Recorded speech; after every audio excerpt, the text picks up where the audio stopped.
పృథు మహారాజును భూమాతకు తండ్రిగా భావిస్తారు. పృథు అనే పదం కూడా ఆయన పేరు నుండే వచ్చిందని పురాణంలో చెబుతారు.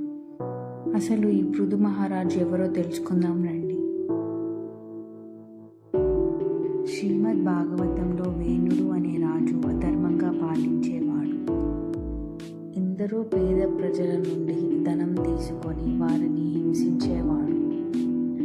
ఇది ఏంటి అని ప్రజలు అడగగానే వారిని సైనికులతో హింసించి చంపించేవాడు. ఋషులు అతన్ని శపించి సంహరించారు. ఆయనకు పృథు మహారాజు అనే కొడుకు ఉండేవాడు.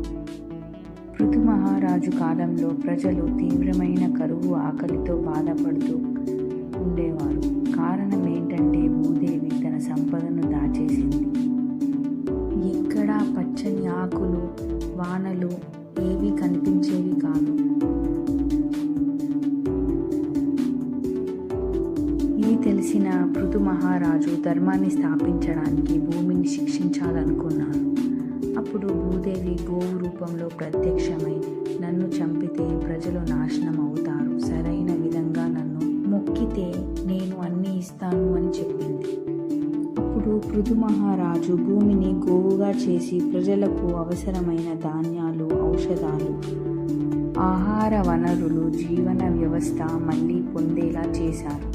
ప్రత్యక్షంగా సృష్టి చేయడం కాదు, ఇది ధర్మపాలన ద్వారా స్థాపించబడాలి.